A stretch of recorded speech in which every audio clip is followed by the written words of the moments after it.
सभी विद्यार्थियों का स्वागत है मेरे YouTube चैनल पर। आज हम NMMS के अंतर्गत मैथ का एक और टॉपिक कर रहे हैं। कोणों के बारे में साधारण जो जानकारी है उसको आपको बता रही हूँ। एक होते हैं रेखिक कोण युग्म, ठीक है। रेखिक कोण युग्म का मतलब है एक रेखा है, सीधी रेखा, उस पर दो कोण बने हुए हैं, चाहे कितने भी बने हुए हैं, चाहे 2 बने हैं, चाहे 3 बने हैं, चाहे कितने भी कोण बने हैं, उन सभी कोणों का जो योग है वो कितना होता है, 180 होता है। जैसे मान लीजिए एक यहाँ बना, एक यहाँ बना और एक यहाँ बना, ये 3 कोण बन गए।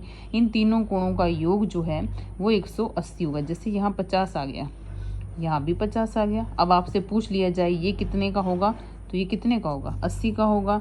लेकिन अगर आपको हल करना है तो कैसे हल करेंगे, तो 180 में से बाकी दोनों का योग जो है वो आपको क्या कर देना है, माइनस कर देना है। तो 180 में से 100 घटा देंगे तो कितने आ जाएंगे, 80 आ जाएंगे। तो रेखिक कोण युग्म का मतलब होता है, अगर पेपर में ये प्रश्न पूछा जाए रेखिक कोण युग्म में कोणों का जो मान है, योग है, वो कितना होता है, तो 180 होता है। ये भी पूछा जा सकता है ऑप्शन में 90 लिख दें, ऑप्शन में 80 लिख दें, ऑप्शन में 100 लिख दें, लेकिन आपको क्या करना है, 180 करना है। रेखिक कोण युग्म में कोणों का जो योग है वो कितना होता है, 180 होता है।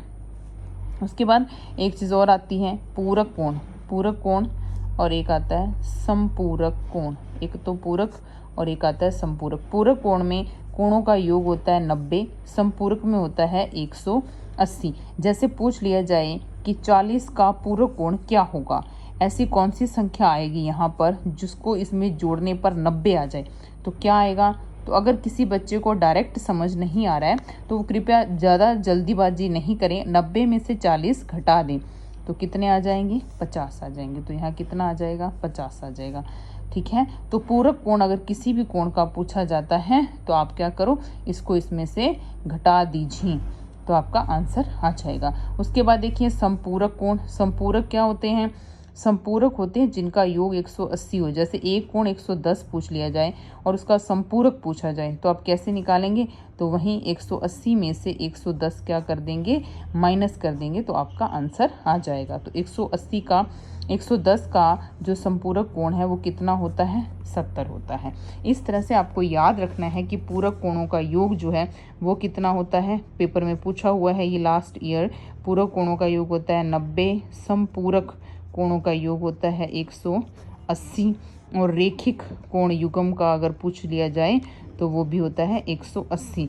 शीर्षाभिमुख कोण आपस में क्या होते हैं, बराबर होते हैं। शीर्षाभिमुख कोण, जैसे कोई डायग्राम आप बना के आपसे पूछ लिया जाए कि ये कोण अगर 85 है तो ये कितना होगा, तो ये भी 85 ही होगा, ठीक है। पेपर में हमें कारण नहीं लिखना होता, ऑप्शन वाले प्रश्न आते हैं तो सीधा आप 85 का शीर्षाभिमुख कोण क्या लिख सकते हैं, 85 लिख सकते हैं। और ये वाली जो नॉलेज है वो आपकी जो 7वीं क्लास की बुक है उसमें बहुत अच्छे से इसके जो प्रश्न हैं वो किए हुए हैं। रेखिक कोण युग्म के बताए हुए हैं, पूरक कोण के बताए हुए हैं, संपूरक कोण के बताए हुए हैं, शीर्षाभिमुख कोण के जो प्रश्न हैं वो करवाए हुए हैं।